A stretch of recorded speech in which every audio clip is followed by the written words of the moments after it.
Omdat er gewerkt wordt aan de afsluitdijk nemen we de ferry naar de Friese stad Stavoren. Bij het uitvaren heb je nog een mooi zicht op de plezierhaven. De zon is al vroeg van de partij en onder een staalblauwe hemel genieten we van een voorspoedige vaart.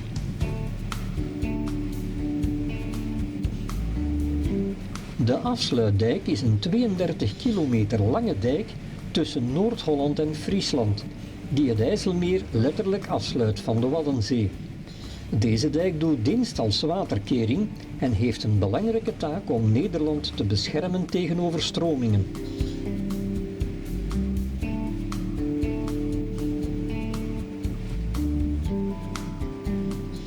Na 1,5 uur varen we de Friese haven binnen, terwijl de platbodems net het ruime sop kiezen.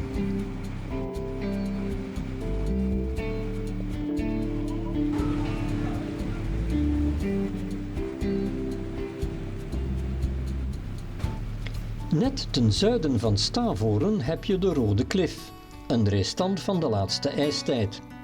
Op de zo'n 10 meter hoge klif staat een monument ter herinnering aan de slag bij Warns.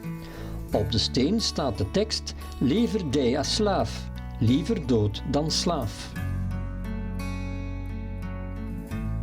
Friesland heeft een eigen voor ons moeilijk te begrijpen taal. Let op, geen dialect. Luister maar naar dit lied van de groep Twares.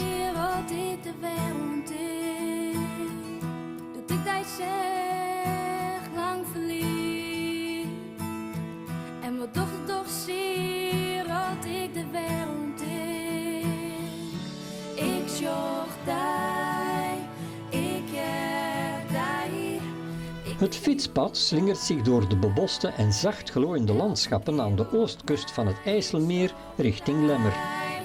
Ik heb daar, ik viel daar. Ten zuiden van het kleine Friese dorpje Nijemeerdum staat de geclasseerde poldermolen 't Zwaantje.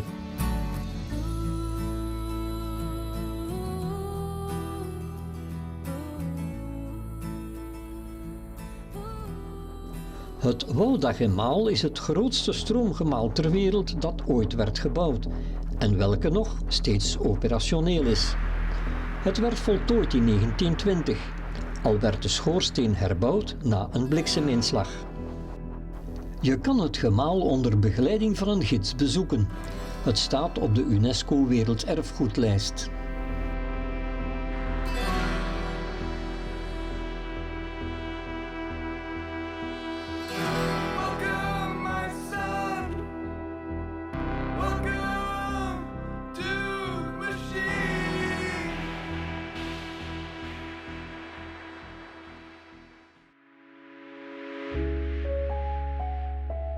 Er is één terugkerend element dat door de geschiedenis van Nederland loopt en de bevolking verbindt, en dat is water. Ondanks dat de Romein Plinius de Oudere deze contrij nooit omschreef als armzalig land dat 2 maal per dag onder water loopt, zijn de Nederlanders er toch in geslaagd hier een van de meest welvarende landen ter wereld te vormen. Water, bruggen, riet, veenkanaaltjes en drassige velden. Het is schitterend fietsen door het Nationaal Park de Weerribbenwiede, het grootste laagveenmoeras van Noord-Europa.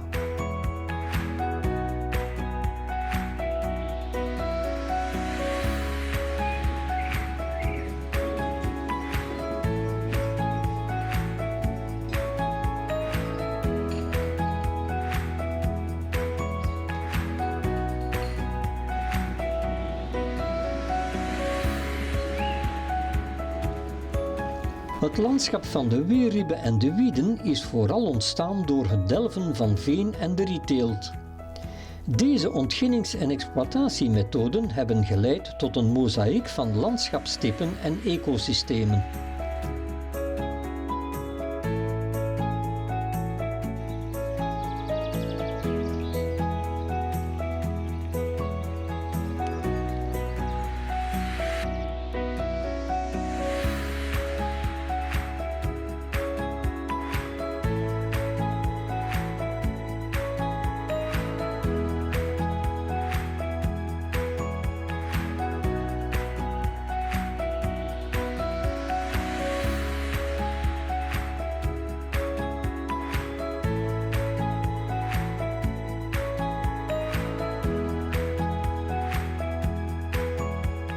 Giethoorn is een idyllisch dorpje in Overijssel, waar talloze rietgedekte boerderijen zijn gebouwd op kleine veeneilandjes, die met houten bruggetjes zijn verbonden. Het dorp is ontstaan als nederzetting van veenontginners. Door de vervening in de omgeving ontstonden plassen en meren en bouwde men huizen op de eilandjes ertussenin. Dat betekende dat ze alleen bereikbaar waren over bruggetjes of met een punter, een smal bootje die wordt voortbewogen met een lange stok door een punteraar. Ooit een armoedig en achtergesteld gebied, maar nu zeer gewild. De huizen kosten er een godsvermogen. Niet voor niets wordt dit ook wel het Venetië van Nederland genoemd.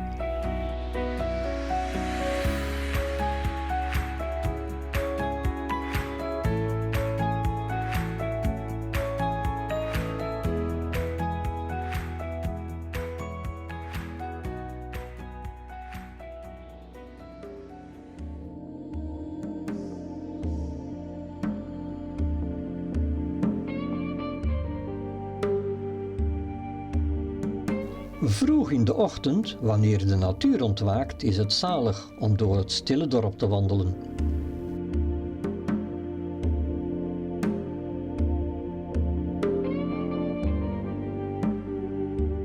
De Tjasker is een windmolen ontwikkeld in Friesland en wordt gebruikt om te bevloeien. Vooral in natuurgebieden wordt dit soort molens gebruikt om verdroging tegen te gaan.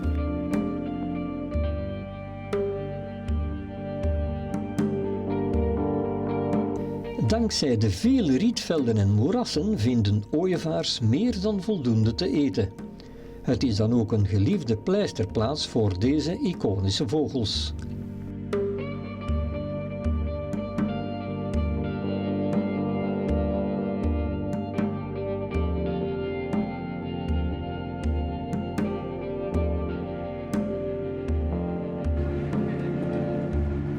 Met de veerpont maken we de oversteek naar Kampen. De oude Hanzestad is gelegen aan de benedenloop van de IJssel, nabij de monding in het IJsselmeer en het Keteldiep.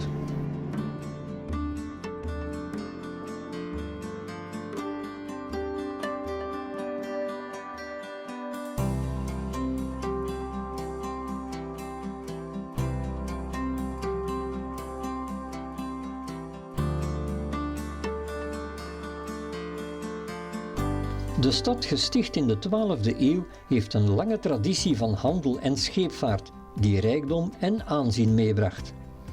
Dat ziet u dan ook aan de prachtige monumenten in de oude binnenstad. Denk aan de imposante stadspoorten, het gotische huis en het oude raadshuis. Het middeleeuwse stratenpatroon vormt nog steeds de blauwdruk voor het centrum van Kampen. Nu is het een bruisende studentenstad, met als epicentrum de omgeving van het Stadsmuseum. Aan de Burgwal 98 staat het kleinste huisje van Kampen. Zo klein is het dat je het zomaar voorbij zou lopen. De breedte bedraagt slechts 1,4 meter. De diepte houdt op bij zo'n 4,5 meter.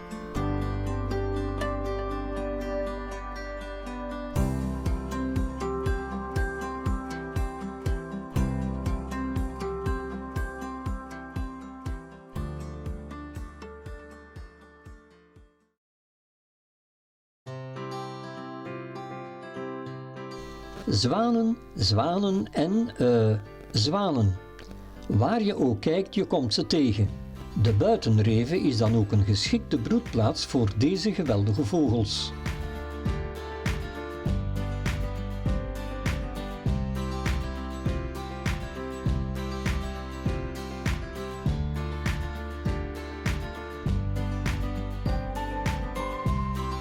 Prachtig gelegen aan de Veluwse randmeren ligt het eeuwenoude Elburg, een van Nederlands meest bezienswaardige Hanzesteden. Vroeger een bedrijvig vissersstadje aan de Zuiderzee. Vandaag de dag een ultiem uitgangspunt voor toeristen en liefhebbers van cultuur en watersport. Elburg maakte in de middeleeuwen deel uit van het Hanzenverbond, een samenwerkingsverband van handelaren en steden om gezamenlijk hun handel te beschermen en uit te breiden.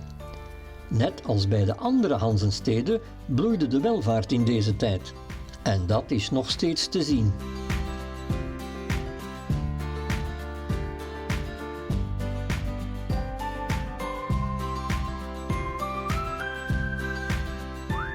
Net buiten Nunspeet loopt het fietspad door prachtige bossen richting de Elspeetse heide.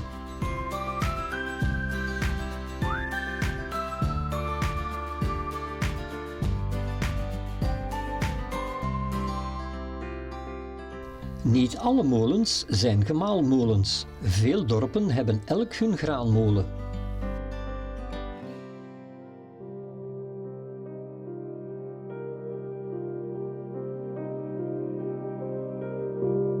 Oorspronkelijk was de Elspeetse heide een bosgebied.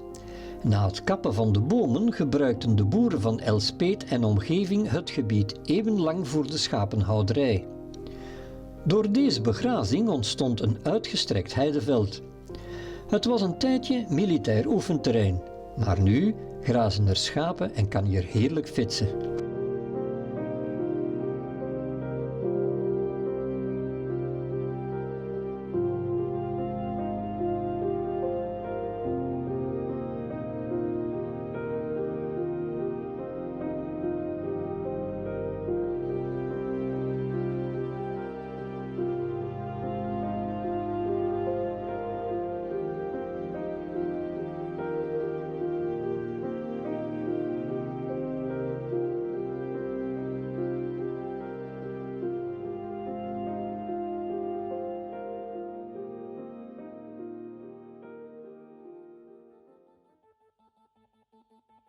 Harderwijk, een schitterende stad aan de rand van de Veluwe, is een Hanzestad die al in de 14e eeuw volop betrokken was in de handel met Europa. De Harderwijkse schepen, volgeladen met wol, huiden, haring en hout, deden handel met Duitsland, Engeland en Vlaanderen. De middeleeuwse ommuring van de stad is beslist een wandelingetje waard. Hier vindt u de Vispoort, de Smeerpoort en zo'n 2 kilometer aan muurfragmenten. Wie de geschiedenis voor bekeken houdt, kan er gezellig winkelen of naar het strand. I know it's out of fashion and a trifle uncool, but I can't help it, I'm a romantic fool. It's a habit of mine to watch the sun go down. On Echo Beach, I watch the sun go down.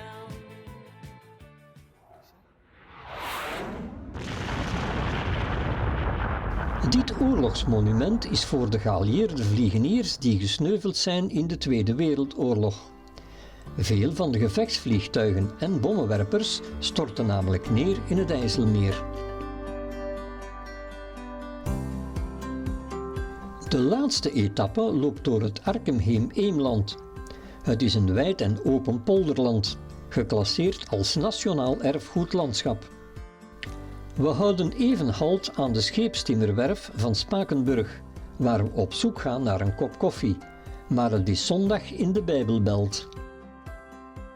Op zondag is de bediendenpont dan ook gesloten en dus moet je omrijden via een pont met zelfbediening. Als we erop staan met z'n vieren, dan mag jij.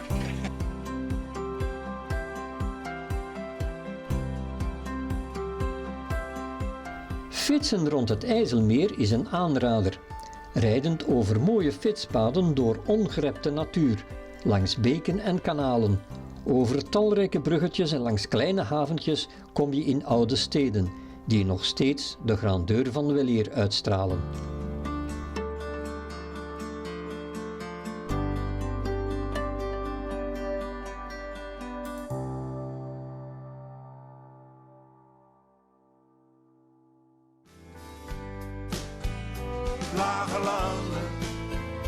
Lage landen, melk en honing, overvloed.